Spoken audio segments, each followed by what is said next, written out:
അദ്ദേഹത്തിൻ്റെ തിരുനാൾ ആഘോഷിക്കുന്ന വേളയിൽ കാർലോയുടെ ചൈതന്യം ഈ നവയുഗ ജനത്തിനും ഉള്ളതാണ്. വെറും ഒരു സൈബർ അപ്പസ്തോലൻ മാത്രമല്ല, കത്തോലിക്കാ സഭയിൽ എന്തൊക്കെ ദൈവശാസ്ത്രമുണ്ടോ ആ ദൈവശാസ്ത്രമെല്ലാം ഇദ്ദേഹത്തിൻ്റെ ജീവിതത്തിൽ കാണാൻ സാധിക്കും. ഇതിന് 2016 ഫ്രാൻസിസ് മാർപ്പാപ്പ ലൗദാറ്റോ സി പ്രകാശനം ചെയ്തത്. ലൗദാറ്റോ സിയിൽ ഉണ്ടായിരുന്ന ആ ചൈതന്യം 2000 തന്നെ കാർലോ ജീവിച്ചു എന്നുള്ളതാണ്.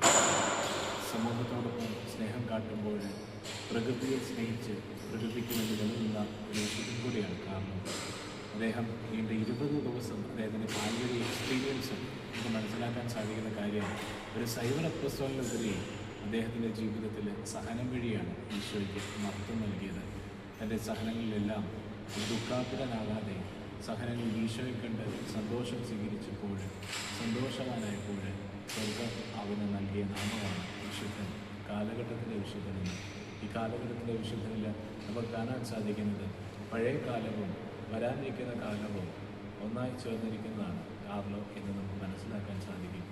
വരാനിരിക്കുന്ന എല്ലാ വരവിന് നമ്മെ ഒരുക്കുവാനായി സ്വർഗം നൽകിയ വിശുദ്ധനാണ് കാർലോ.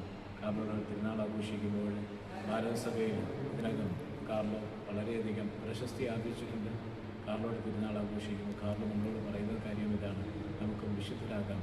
കാർലോയുടെ ആദ്യ ജീവചരിത്ര കാര്യങ്ങളിൽ ഒരാളായ എനിക്ക് ദൈവം നൽകിയ ഒരു അനുഗ്രഹമാണ് കാർലോയെ ലോകത്തിന് പരിചയപ്പെടുത്തുവാൻ വേണ്ടി.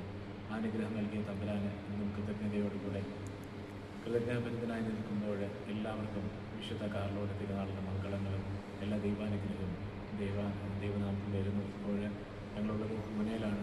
പൂനെയിൽ കാർലോയുടെ തിരുനാളിന് നൈറ്റ് വിജിൽ പൂനെ ഡയസിസ് ഇന്ത്യയിൽ കാർലോ ധന്യനായപ്പോൾ തന്നെ അതിനുള്ള ഭക്തി പ്രചരിപ്പിക്കാൻ നമ്മുടെ ഇടപെടലുകളുണ്ട് സാധ്യമായി. ഇതിനോട് തുടർന്ന് കാർലോയുടെ തിരുശേഷിപ്പുമായി പൂനെ ഡയസിസ് മുഴുവൻ മഹാരാഷ്ട്രയിൽ പ്രോഗ്രാമുകൾ കോർഡിനേറ്റ് ചെയ്തിട്ടുണ്ട്. ഇതിൻ്റെ തത്ഫലമായിട്ടാണ് ഇന്ന് പൂനെയിലെ സ്പെഷ്യൽ ഇൻവിറ്റേഷൻ പ്രകാരം ഞാൻ വന്ന് ബലിയർപ്പിക്കുകയും ഒത്തിരിയധികം ജനങ്ങൾ നൈറ്റ് വിജിലിന് പങ്കെടുക്കുകയും ചെയ്തു. നൈറ്റ് വിജിലിന് സന്ദേശം നൽകുവാനും ദൈവം കൃപ നൽകി ഒത്തിരിയധികം പേര് കാർലോയിൽ ഇൻസ്പയർഡായിട്ട് പോയിട്ടുണ്ട്. നമുക്കും ഈ കാർലോയുടെ ക്രമമായ ചൈതന്യം സ്വീകരിക്കാൻ കൂടുതൽ തീഷ്ണതയോടെ വളരുവാൻ വിശുദ്ധ കാർലോ നമ്മെ സഹായിക്കട്ടെ. ആമേൻ.